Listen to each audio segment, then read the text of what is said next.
আমি উত্তরা সর্বকনিষ্ঠ শিশু শহীদ জাবির ইব্রাহিমের মা। আমার জুলাই যোদ্ধাদের রক্তের বিনিময়ে আজকে আমি এখানে দাঁড়িয়ে আছি। আসসালামু আলাইকুম।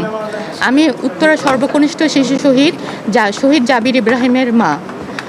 আমি সর্বপ্রথম আল্লাহ সুবহানাহু ওয়া তাআলাকে ধন্যবাদ জানাচ্ছি আমাকে আজকে এই রক্তাক্ত জায়গায় নিয়ে আসার জন্য।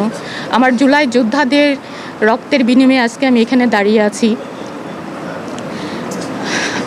আমি তারপর ধন্যবাদ জানাচ্ছি বাংলাদেশ জামাতে ইসলামী দল। ওনারা আমাকে সম্মানিত করেছেন, সেজন্য আমি ওনাদের উপর শুকরিয়া আদায় করছি।